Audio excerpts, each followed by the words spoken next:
Hi, and welcome to the Fair Perspectives podcast, the official podcast of the pro-human movement, brought to you by the Foundation Against Intolerance and Racism. I'm Melissa Chen, and my co-host is Angel Eduardo. We hope to elevate a pro-human approach to our deadlocked discourse on a variety of topics, including race, gender, politics, and more. You will hear from public intellectuals, authors, and industry leaders, as well as everyday teachers, students, employees, and others dedicated to creating a world where we are judged by the content of our character and not by our immutable characteristics. Over the coming weeks, our guests will include Michael Shermer, Will Riley, Daryl Davis, John McWhorter, and more. On the first ever episode of Fair Perspectives, we talk with Coleman Hughes. Coleman is a writer, podcaster, and opinion columnist who specializes in issues related to race, public policy, and applied ethics. Coleman's writing has been featured in the New York Times and the Wall Street Journal. We discuss Blasphemy, his new single which premieres today, January 17th, 2022. We discuss how he came to music and see a more personal side of Coleman that we haven't really seen in his career as a public intellectual before. We also talk about how his ideas and his musical career connect. Ladies and gentlemen, I give you Mr. Coleman Hughes.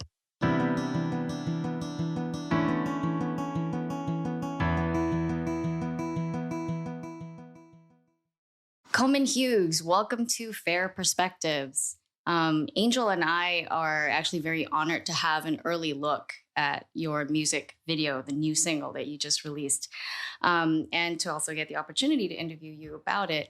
As a caveat, I will say that both Angel and I are not exactly rap connoisseurs.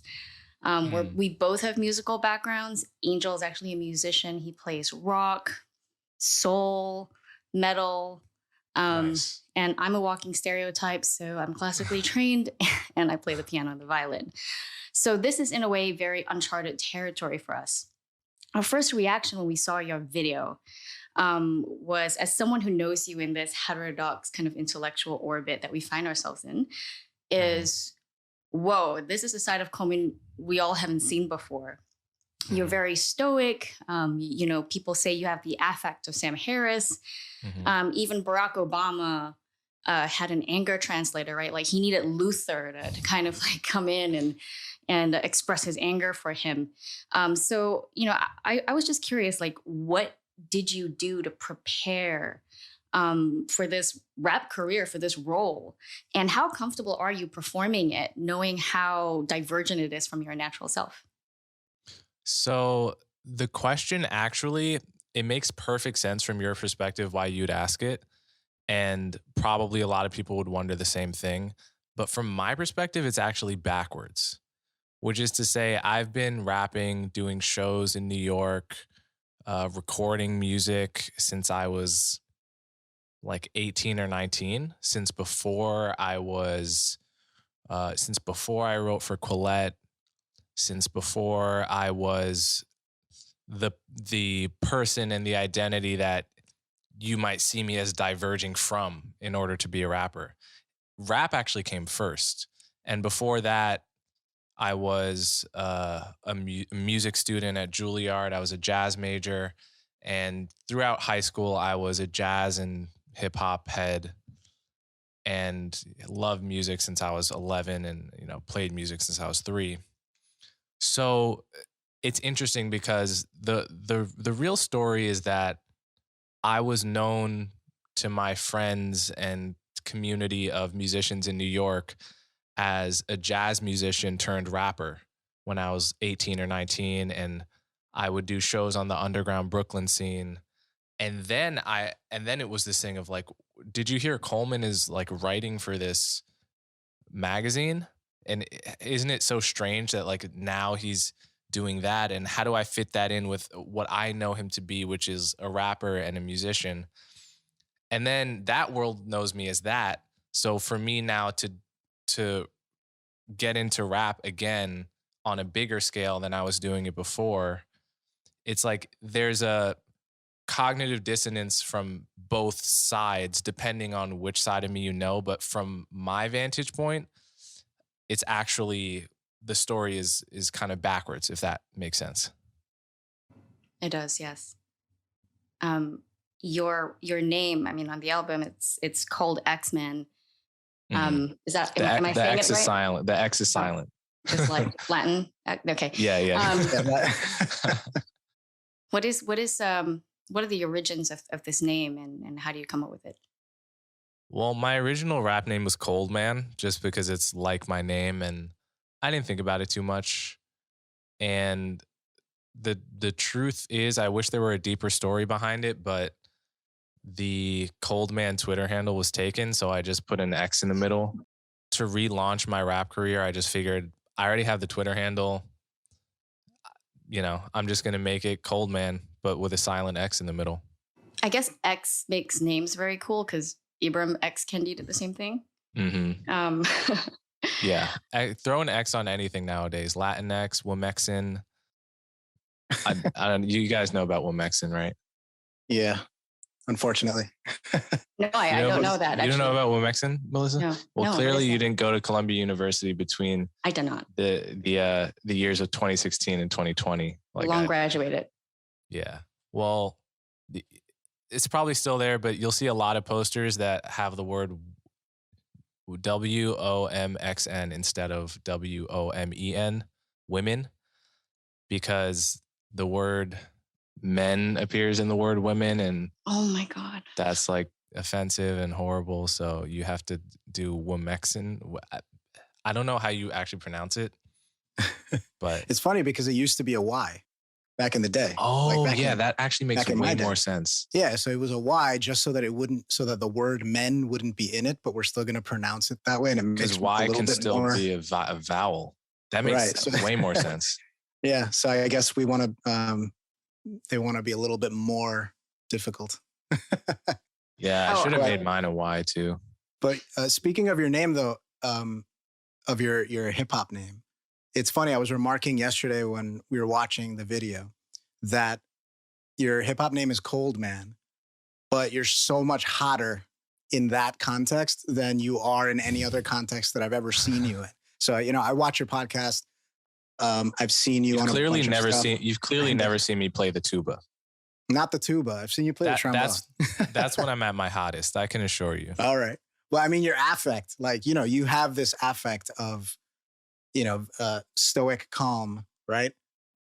And it's funny that your name is Cold Man, but that's when you're at your most animated. Like those 3.5 minutes or so are more energy I've gotten from you than the entire rest of anything I've ever seen of you combined.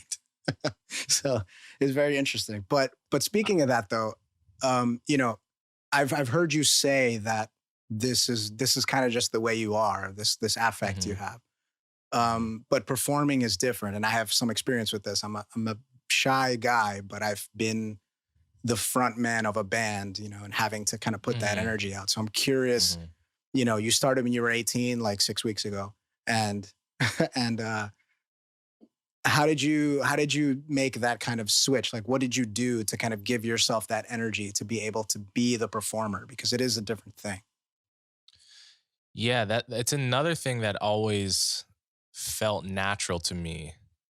The truth is I'm extremely passionate about music and always have been. So when my primary musical thing was being a trombone player and a jazz soloist, it always made sense to put as much energy into playing trombone as possible, and for my veins to be bulging and for me to be sweating and to be going crazy, because that's what it feels like to play music, and rapping is the same thing.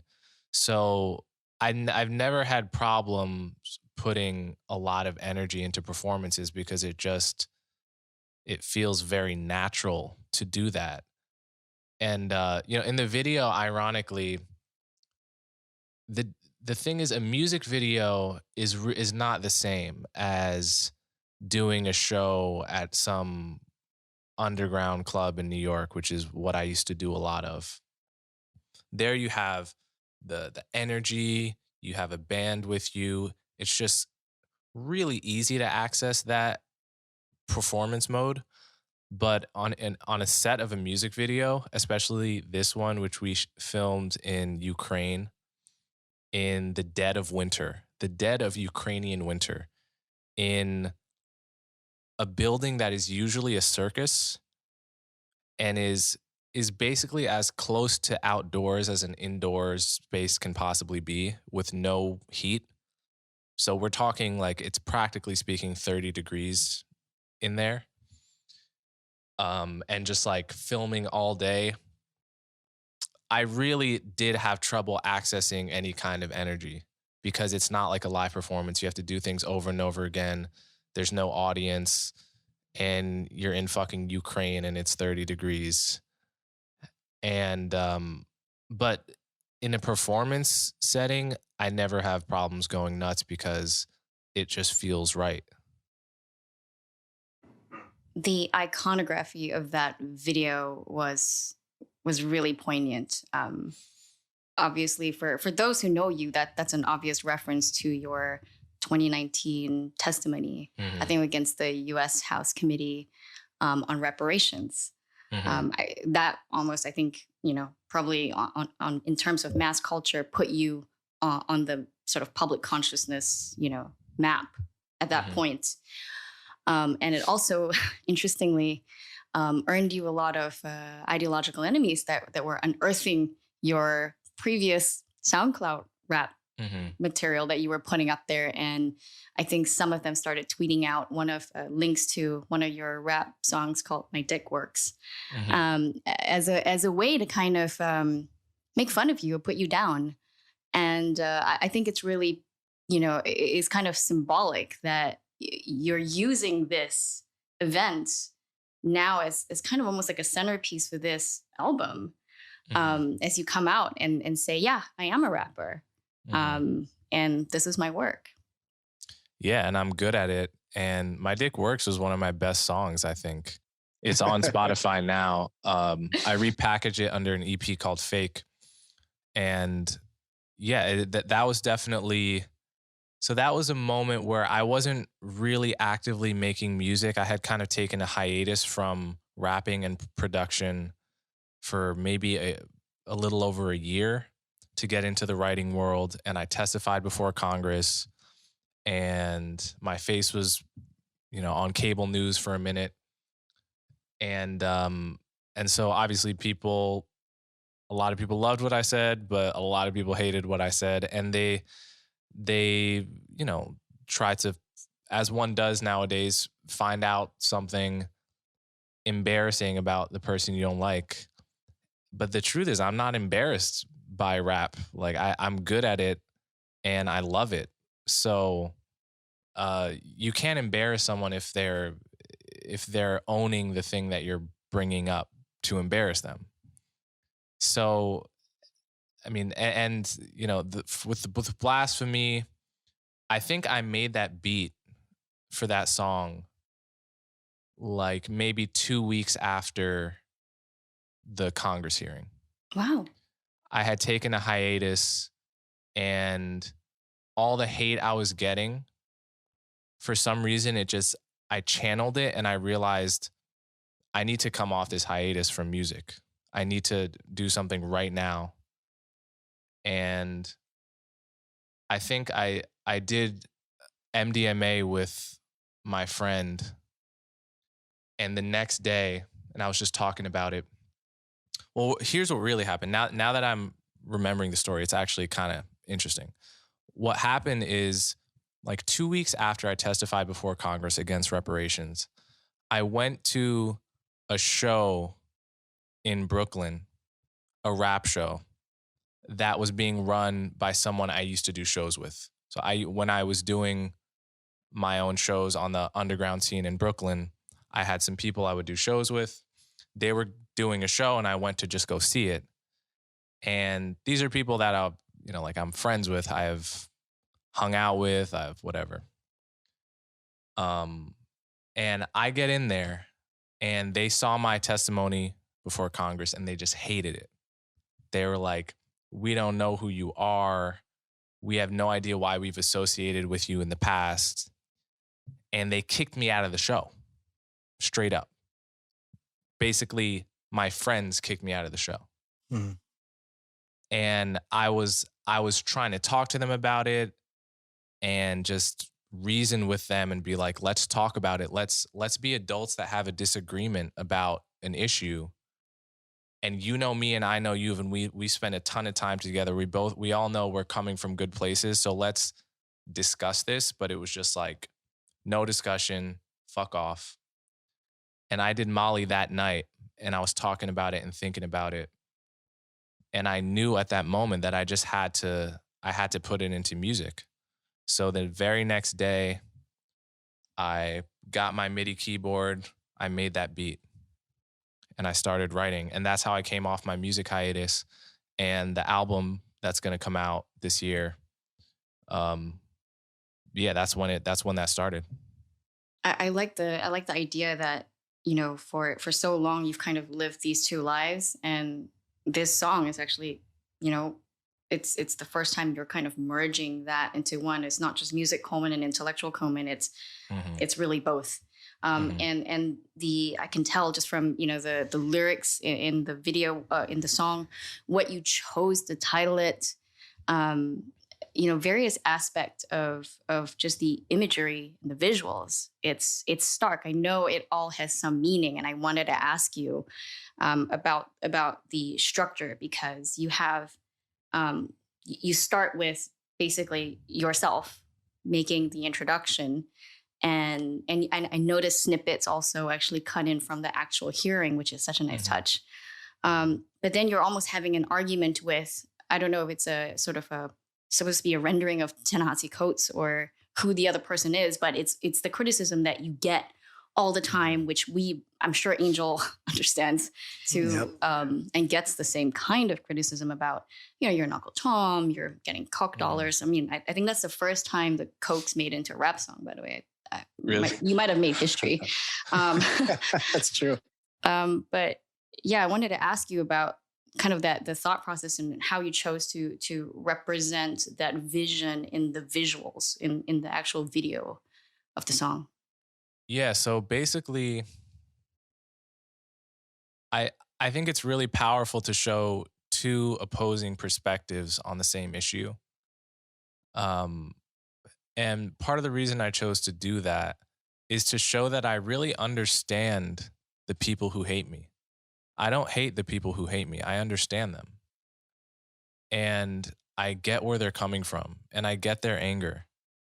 And I wanted to show that I can really channel that perspective, and that I truly understand it. This is something I know you know that you get from philosophy as well, is the idea that you don't strawman people, you steelman them. And what that means is you represent their side in a way that they would not only sign off on and say, yes, that's what I think, but actually thank you for putting it so well. Right? That's what it means that's what I was trying to convey to my friends that kicked me out of that show, is if I disagree with someone, I have to be able to really say what they think about the issue in a way they would completely agree with before I say anything to disagree with them. Because if you don't first show that you understand somebody and you understand their perspective deeply, you have no hope of changing their mind in the first place. And you may actually be missing something important that they're channeling. And that's part of what this song is meant to do, is I'm battling with myself in order to convey the argument as much as I convey any particular side of it. And to show that I get the people that don't like me. I understand it. So that's why I did that. It's kind of well, at first I was thinking of it as kind of like what happens at the end of 8 Mile, right? Spoiler alert for 8 Mile. But, you know, his whole freestyle is anything that the other guy could have used against him. He says it first and kind of acknowledges it and then puts it back on them. Like, all right, now what do you have to say? So there's that element to it, which is great for that kind of battle rap sort of thing. But it actually reminds me a lot of what makes for good essay writing, which is anticipating counter argument and working it into the piece so that, the goal being, by the time they get to the end of the piece, they've got nothing left to say. Like, I've convinced them because I've made it so airtight and I've accounted for any potential objection that I could think of. So, the mark of a good essay, in my opinion, is if every response is either a total non sequitur or if it's addressed already in the piece and maybe they ignored it or missed it. But I'm curious about your, maybe it doesn't happen with every song, but specifically with this song, because it's kind of bridging the gap between the two worlds you inhabit, right? The Coleman Hughes and then the Cold Man. And I'm curious about the writing process for this, if it was similar, if you were trying to kind of do that same sort of thing. As like an essay? Yeah, like, so when you're writing an essay, you're trying to do that, anticipating the counter argument and making it as airtight. I agree. There's nothing more powerful than saying everything your opponent is going to say before they say it. It's that bee rabbit last seen in 8 Mile moment. Yep. You know, what is it like? I am white. I do live with my mom. Right. Exactly. Yeah. Yeah. I do have a friend named Cheddar Bob who shot himself in the leg with his own gun. That scene is amazing. It's brilliant. But it is like, you're right to draw the connection between that and great essay writing. I mean, like, you read any great essayist, I don't know, someone like Andrew Sullivan comes to my mind. And if you read any of their great essays, you're going to find at some point some opposing perspective they're arguing against, and you're going to see how deeply they understand it. Right. And because in the culture right now, there is so much, and I guess there always has been and probably always will be to some extent, but there's so much dismissal of opposing viewpoints without first understanding them or taking them seriously.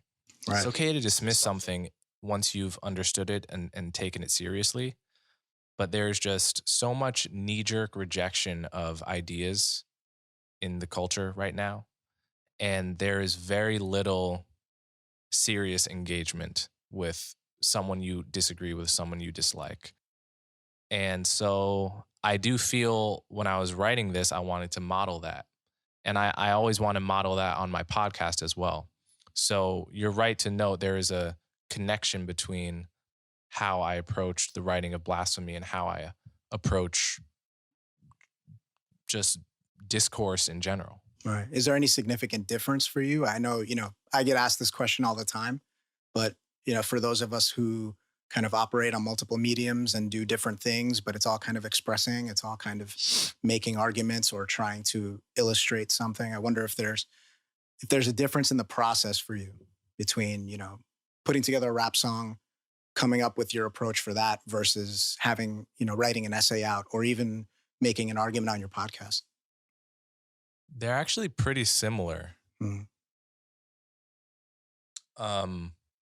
Both of them require that I get into a flow state where just hours and hours can pass and I don't notice at all because I'm completely focused on, I'm in a different world. I'm in just a world of, like, an abstract world of creativity where I know exactly what I want and I have a million words and concepts floating in my head at once, and I'm trying to just find the through way, trying to chisel the statue out of the marble. And it feels pretty similar. Like, to be writing a great essay that you care about and to be trying to perfect it and trying to boil it down to exactly the right points expressed in exactly the right way. From my perspective, it feels pretty similar to be doing it as to be making a beat, to be writing lyrics. So that's always what I've valued most about being a creative person, is that time where I'm just completely alone and completely engrossed in what I'm doing. So it is similar. It's a very similar process. Yeah. Yeah, I definitely agree. I heard a quote, I forget where now, but it's how you do anything is how you do everything. And that's what I tell people too. It's everything that I do, everything that you're doing, I think, kind of boils down to similar craft and, practical kind of principles of storytelling and presentation. That's what the art is all about. And the other similarity too is that there's an initial phase of raw intuition and then a later stage of careful, detailed editing, basically. Mm-hmm. It's the same with music as it is with writing. With music, it's like initially when I was making the beat to Blasphemy, it's just like pure intuition. Don't think about anything twice. This just like this sound, just I know it's right. Put it together with the initial concept of the hook, like you're sort of like mumbling it to yourself, and it just appears to you based on raw intuition and no reason or calculation that this just slaps, and you just do it. But then later you revise and you revise and you revise using the rational part of your brain. And when you're mixing, you're trying to identify specific ways that the mix could be better. You're looking at numbers on a compressor. And it's the same thing with writing. The initial idea for an essay or for a book is just like, it just hits you like a bolt of lightning. And you just know that there's something there. And you have certain phrases or certain concepts that you want to zero in on. But then the later stages are using the rational part of your brain to calculate and make better and just chisel away. So there's in both writing and music, there's the first half of the process, which is just intuitive and kind of non-rational. And then the second half of the process, which is precise and you have to have both of those sides in order to make anything. I think there's a little bit, sometimes, especially in the art world, people undervalue the second half of that process because it's not the sexy half of the process. Like all of your favorite albums, you never see, like after the main artist leaves the studio, there's just some like mixing engineer you've never heard of making it good enough for you to listen to. So for me, that process is done all by myself. I do the production, I do the mixing, I do everything. So I have to kind of separate. I have to know what phase to be in, whether to be in just like a completely creative flow state phase or a precision and perfection phase. Okay, is there anything you don't do? A lot of things. Okay, because it really seems like it's everything. I don't play the violin. Gotta leave you something now. Coleman, I wanted to ask you about the one of the most impactful kind of scenes in the actual video, where I guess the cold X-Men character fires a bullet into the head of Coleman, young Coleman, who's testifying in Congress. And the bullet actually it's a clown that like weird clown character that shoots the bullet. And then so it's coming from the audience. Yeah. Okay. I didn't see where it came from, but I did see the word blasphemy inscribed on the bullet. It goes through, and it's a very dramatic scene. Great acting. And then the blood is just splayed out, and it curdles, and it kind of, you come back from it. What is going on there? I just wanted to find out a little more into this scene. Yeah, I guess I leave it open to interpretation on what people feel that means. But yeah, it's definitely a really powerful part of the song. And it was also, I remember filming that too. I had to sit on that table and like prop myself up in this weird way for like 20 minutes for some reason to get the VFX right. And again, like remember, it's literally 30 degrees and I'm not wearing a coat. So I had to do like a weird yoga position essentially for 20 minutes while they put like all this fake blood all over me. It was like so unpleasant and weird, but Yeah, I don't know. I mean, I think it's a really cool scene. I really like the character of the clown, and all the credit goes to the director, Ian Pons Jewell, who is a genius and who's he's just like a brilliant guy. And he came up with a lot of the pretty much the concept for the video. I basically told him I want it to be set similar to the Congress hearing. And from there, everything after that is all him. All the specifics, all the, you know, the plot of the video. So he had this idea for this like strange clown character that feels like something out of a novel. It feels like something out of a David Lynch movie. Mm-hmm. Like this, just like this strange character that sticks out from the rest of the crowd, and you don't really know what it represents, but it could represent a lot of things. And I guess I should leave that open. Well, a lot of it is baked into your lyrics, which, I mean, it's when you read it, it's like this is pretty much a distillation of a lot of the ideas you've kind of espoused over the last few years. I really like this part. I have to be careful because I don't want to read rap lyrics and sound like Ben Shapiro reading the WAP, but because that's what I'll sound like. But I really like this part where you said, I feel in my heart. Awesome. Not going to do it at rap. This is going to be awesome. No, please. No. Remember, it's pronounced WAP when you're Ben Shapiro. Remember, WAP. WAP. WAP. Okay. That's pretty good. I feel with my heart, but think with my head. Mix up the parts, and we'll all end up dead. Race is a fake idea. Put it to bed. Ain't no debate. Ain't no debate. I said what I said. That is such a good line. And I know race is a fake idea has been something you and, you know, many other intellectuals in our circle, people like Camille Foster, have really promoted over the years. And it's I really like that you've, you know, put that line in there. Yeah. So I guess that's like, there's two parts to that. The first is kind of, in a way, what I was just talking about is, you know, I feel with my heart, but I think with my head.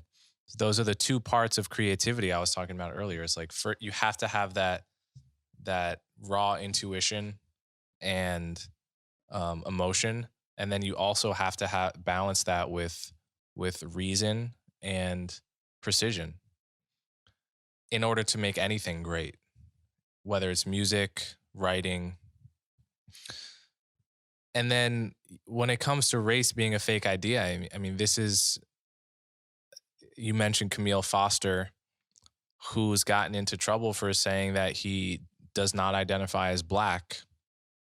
And people look at him like he's crazy, but I assure you he is not. He's one of the sanest people I know.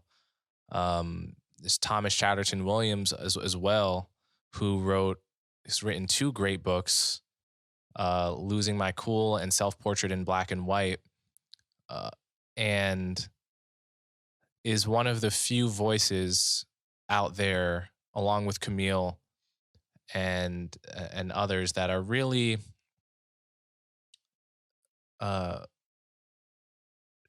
forcefully, with proper strength, advocating for the idea that race is a fiction. Everyone would agree that race is a social construct for the most part. I mean, if you poll like elites on the right and the left, most people are going to sign up and say, yes, I agree, race is a social construct. But very few people actually take that to its logical conclusion nowadays, because there is too much advantage to be gained by having a strong racial identity. Nowadays, if you are on the left and you're a person of color, there's just too much to be gained by really leaning into your Blackness or your Hispanicness. And what that ends up doing is it ends up creating divisions between people that should not exist. And here's what I mean by that. Most of us know that deep down, race means nothing. Your best friend in the world, your partner, the person with whom you have your children, could be of a different race.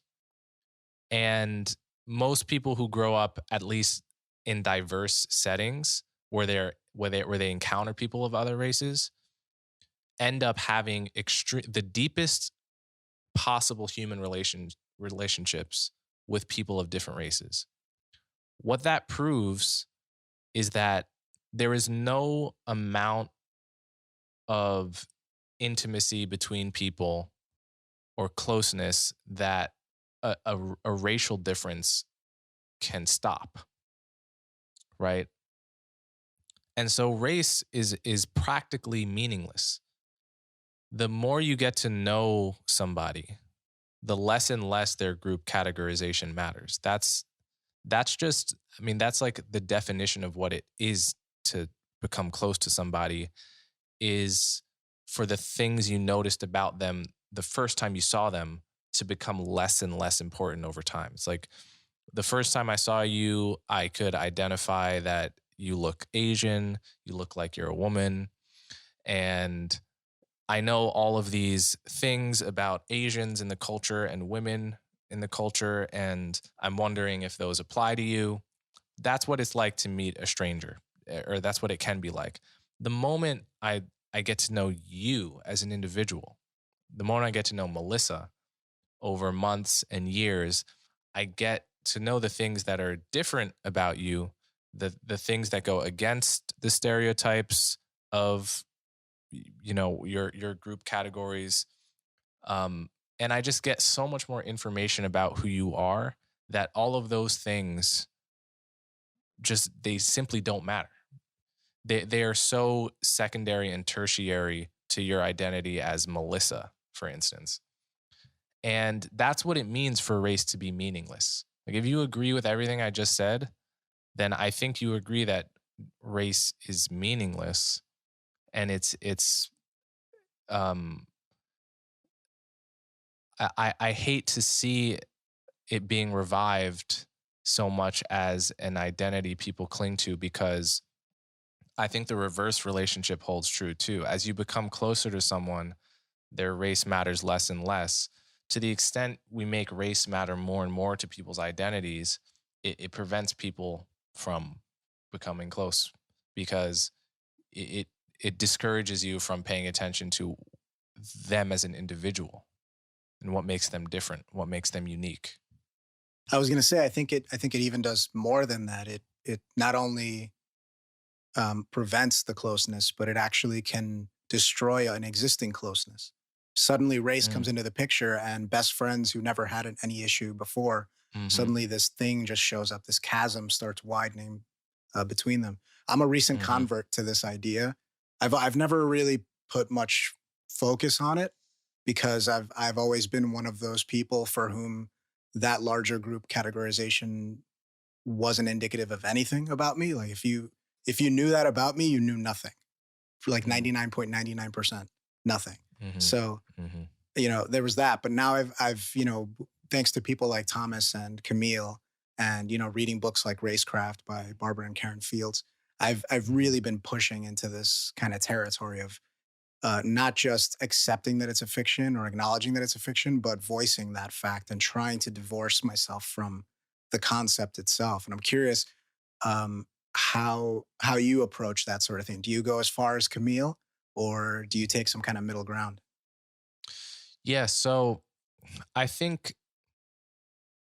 fundamentally I agree with Camille.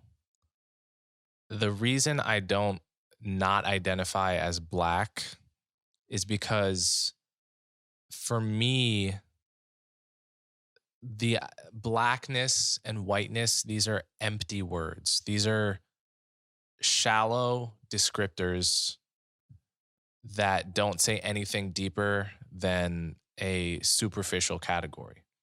So when I say that I'm Black, I'm not saying anything about what I believe, about who I am deep down, about what music I like, about what my philosophy or my religion is, about who I hang out with.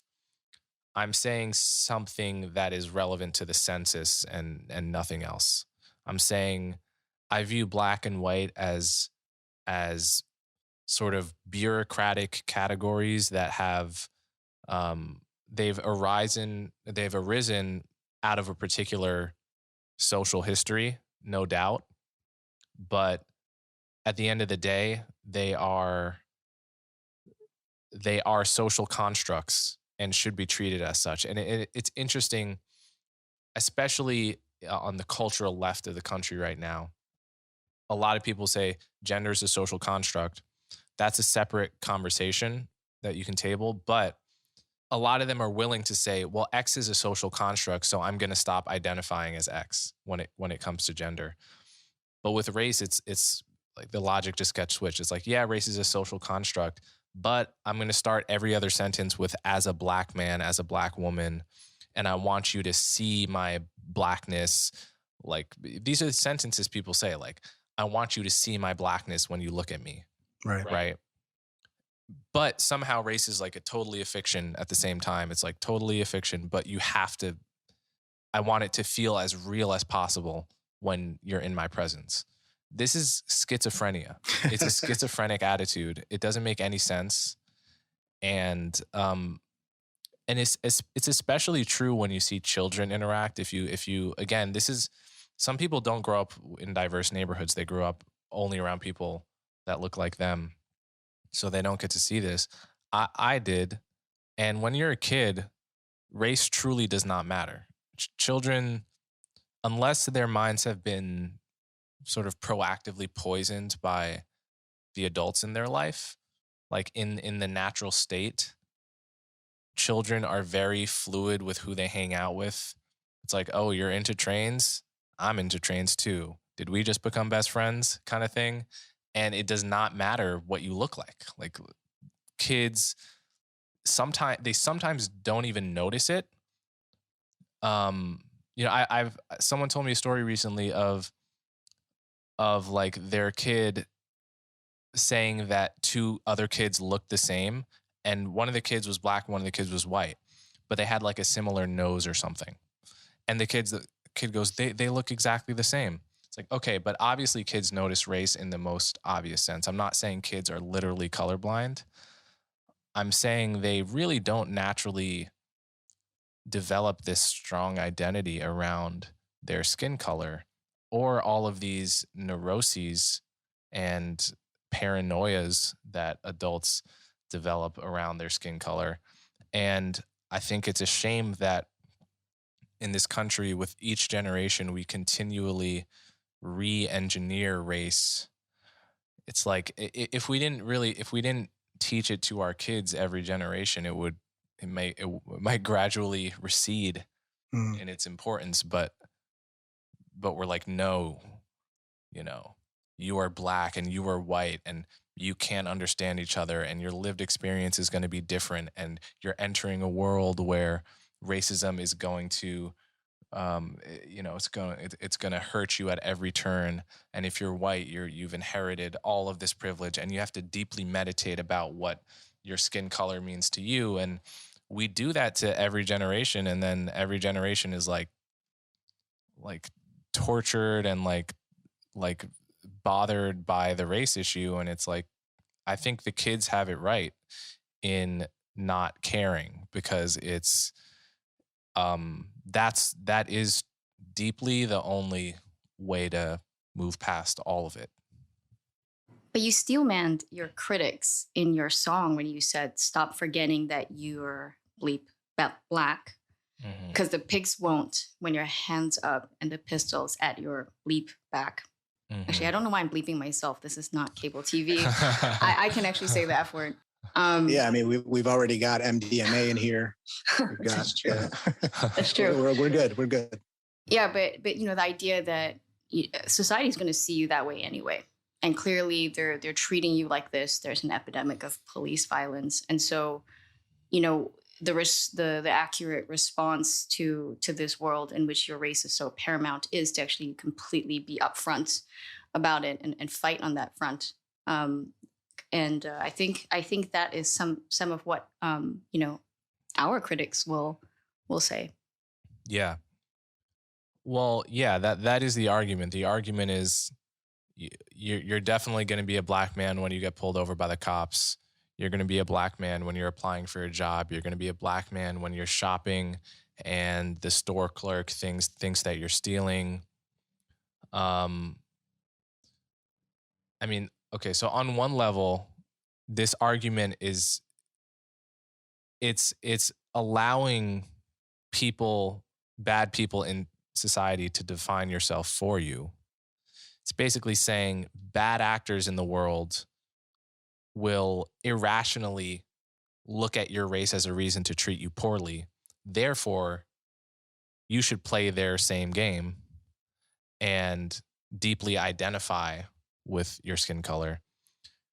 That actually is not, that's a logical fallacy. It doesn't make sense. I mean, there are all kinds of ways in which you will get treated differently in circumstances in the world, whether you're a man or a woman, whether you're black or white, whether you're tall or short even. I mean, look at all, just Google any study about how people get subtly treated different based on just like the most trivial things like attractiveness and height and all of these kinds of things. You will find that humans are biased, and often, although it's tough to identify if you are being treated different in any particular scenario, you can be sure whoever you are over the course of your life, there will be times where you're treated differently based on things you can't control. That doesn't mean you should develop a sense of identity around your like bodily traits, right? I mean, suppose this is basically the same logic that like sort of incels, male rights activists use, right? Say you're a short, ugly guy that like struggles to get a date. Say you're really ugly, and let's not sugarcoat it. Like ugliness is a real thing. Say you are just not an attractive man at all. And you can go on internet forums and there will be people there ready to tell you you're going to be treated as an ugly man. And we have a whole toxic identity set up for you to interact with the world as an incel or as like an MRA type of guy. And I think everyone would look at that and say, okay, well, this person wasn't dealt the best hand in life, but the way that they've dealt with that particular disadvantage is to construct an identity that is even more toxic, right? And the kind of thing we would recognize as unhealthy if it were about that particular aspect of society. When it comes to race, we recognize this as somehow totally healthy, like it's totally different. I don't think it is totally different. I think there's a deep similarity between someone who comes up with this kind of incel identity and someone who comes up with like recedes deeply into a racial identity because they've been a victim of racism. I don't think that's the right response, is to let your disadvantage become the defining feature of your identity. Because it's like you wouldn't even know who you were if you weren't a victim of discrimination. I think that's a very disempowering way to walk through the world. Yeah, I think part of the issue here is that there's the response to oppression, there's the response to racism, and there's a necessary kind of community development around people who need to band together in order to, deal with the response, fight back, deal with the racism, fight against it, and then that ends up becoming a culture or a subculture. And it's unfortunately under this label that was thrust upon them. And so now we're trying to divorce the concept and the label from the community and the camaraderie and the history. And so I think a lot of people, when they hear, race is a fiction, we need to stop this nonsense, they think what we're talking about is the baby in the bathwater. And that's all they can see. And so that, that's when they become really offended. I'm curious how you would make those kind of subtle parsings and what you would say to people who would object in this way? Yeah, so I guess the key distinction is between race and culture. So, to say race is a social construct doesn't mean that I want Black culture to like assimilate and dissipate into the majority culture. Um, it's not to say I want America to be a monoculture. I think it's amazing that America is diverse, and that's one of the, and not only that we really respect cultural diversity, that we have ethnic groups, we have like Jewish holidays and like we have Christian holidays, and in a city like New York, you have all kinds of different foods and just like different people that live lives with the cultural inflection of who they are and where they're from. And that's true of Black America as well. So I think when I say race is a social construct, some people worry that if they identify deeply with Black culture the same way that a Jew might identify deeply with Jewish culture, that I'm telling them basically, well, you can't really have your identity. I'm asking you to assimilate into whiteness and basically just like lose everything that means anything to you, lose your sense of community. And that's not what I'm saying. I think it's very possible to retain a sense of attachment to a particular culture that you're from while still understanding that your race and your group identity in itself is not the only important thing about you, right? Like you can still have the food and the music and the camaraderie and all of the trappings of culture, all of the things you grow up with that mean a lot to you, without buying into this idea that race is actually a deeply meaningful thing. So I'm not asking people to give up their culture. I mean, I think that would be ridiculous. I mean, there are so many elements of Black culture that I'm attached to, especially musically. So I think that's the key distinction to make. It's not about getting rid of cultural differences or losing the elements of the culture that you love. It's about recognizing that at the end of the day, there is one human race, and it's possible to be brothers and sisters with anyone of any race, and to not let the superficial differences come between us. Speaking of culture, I think it was in the episode where you interviewed Christopher Rufo, where you kind of alluded to the fact that change, because he was, you interviewed him about specifically his work in kind of unearthing a lot of this, critical race theory related trainings in corporate America and actually in schools as well. And the discussion was about the legal challenges to all of that. And you mentioned that you thought that cultural change was a far more important factor, that you can challenge all this in the courts. But I think the example you used was about creationism, that the YouTubers had far more influence on making people understand that or debunk creationism, basically. And I wonder if, doing it this way, releasing music about your work, about your ideas, is that your way of affecting change through culture? One of the main criticisms of Barack Obama has always been he was just not Black enough, and so he didn't really relate to the Black community. And so, what are your thoughts about this in terms of culture change and just, I guess, credibility to the Black community? Well, at the end of the day, this is the point of the music is the music. It's not a strategy to get myself accepted by people that are gonna to be honest, I don't care who hates me and who doesn't.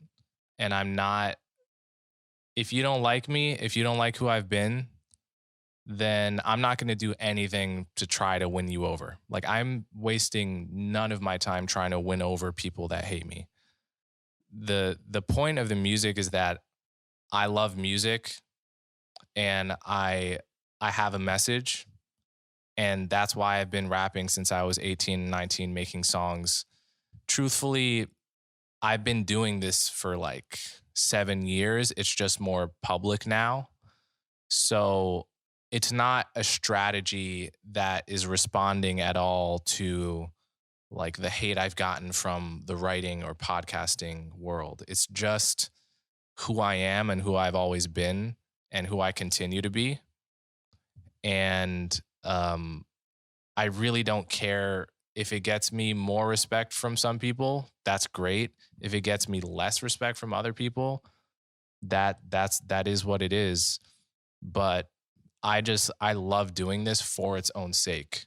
There's no like means ends reasoning, really. There's no ulterior motive. It's just I love doing it, so I'm doing it. That's such a good answer. Another thing you mentioned in the lyrics is I'm, kind of getting back to what we were talking about a minute ago, is I'm Omni-American. That's clearly a reference to Albert Murray's book, The Omni-Americans. I'm curious how that plays into the whole thing we were talking about with culture and recognizing that we're already mutts, especially here in the States. It's this idea of division is kind of nonsense to begin with because it was never true. It's not even that it was lost at some point. So I'm curious what you think about that and what's the relevance for you to put that into the lyrics there. Yeah, Thomas Chatterton Williams hit me to that book, The Omni-Americans, and I know he gets a lot of his inspiration from Albert Murray. And yeah, I do think there's a way that a certain kind of person will talk about the difference between Black people and white people, where you can see that they need the division to be there. Like, they need there to be separation between Blacks, whites, Hispanics, Asians, or else they wouldn't know who they are. And any kind of blurring of the lines makes a certain kind of person really uncomfortable. So, for example, if you talk about how most Black people in America have a very non-trivial amount of European ancestry, and a lot of white people have a lot of non-trivial amount of African ancestry. Some people don't like that because it blurs a line that they need to exist. And I don't think I really need that line to exist. I think people who really feel like, and sometimes you see this as well with people that are mixed race, but will be very very offended if they're described as mixed race. They're like, no, I have to be one or the other. In the old days, it used to be more, if you could pass as white, you would pass as white just because it was so much easier to live as a white person. But nowadays it's often like, basically, if you have any amount of Black, you want to identify as Black, and you don't want to be identified as mixed because there's something about like the neat separation and strong identity of the categories that people really hold on to. So the whole biracial identity is kind of being lost, even though more and more and more people are biracial or mixed race. And so I guess my point is just that in an era, again, when we're becoming more and more fluid, especially around gender issues, we're becoming more and more rigid about race. It's like there's no one really talks about race being a spectrum, even though it is far more of a spectrum than gender is. Maybe Right? Rachel Dolezal did, but Yeah. Well, I mean, yeah, color the is quite response. literally a spectrum. It's such a spectrum that it's usually the main analogy we use when other things are spectrums. We compare them to like color, and yet like people are so attached to this like black, white, Hispanic binary, put you in a box. And as America progresses, more and more people just don't fit into these boxes. And it's going to become a problem when so many people don't fit into the boxes, but there are people that are clinging to these boxes for dear life because they wouldn't know who they were if those boxes didn't exist. And it's going to lead to a breaking point. So that's what I feel I'm channeling when I say I'm Omni-American, I'm Black, I'm white, I'm everything, because that's how I feel. Do you have any just to, I guess, close before we get to the last question. I really love this line, which you embodied that spirit. It's, I am Black, I am white, I am all man. And really, I think that's very powerful to hear. And so I'll leave Angel to ask the last and final question. Yeah, so we're trying out this final question we're going to ask everyone. One of the major focus points at FAIR is providing pro-human alternatives. So much of what we're talking about is steeped in the categories and the divisions, and we're trying to do the pro-human thing. That's our whole motto, our whole MO there. And a lot of us, of course, we have podcasts, we write articles, we have these platforms that we could speak on. But for the everyday person with just everyday lives, how do you think, or how would you recommend they can take a pro-human approach to these issues that we've been talking about with race and intolerance and all the division? I would recommend as a practice, this is something I tried to do seriously at one point for a while, is every person you meet, imagine that they have a soul inside of them that is ethereal and separate from their body, but completely unique. And when you think of that person, rather than picturing their body, picture the soul. That's not to say that souls actually exist, but as a practice, it is interesting because it forces you not to pay attention to superficial characteristics, and to pay attention to who people are deep down. And I think that can help clarify your pictures of who people are, of what people need, and who you should associate with and who you shouldn't. And it's just this is the kind of thing that a lot of religious thinkers do because because they actually believe it to be true about souls, and they believe the body is just a vessel.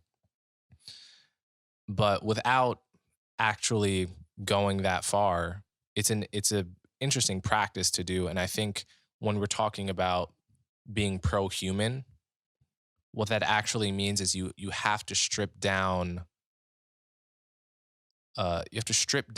your conception of people to what's most fundamental, what's most universal.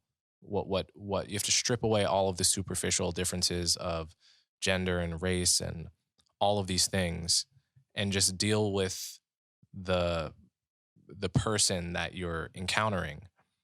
And so I found that to be a very interesting practice. And I think that's something that you can apply to your everyday life that serves the pro-human agenda, if you will. Beautifully said.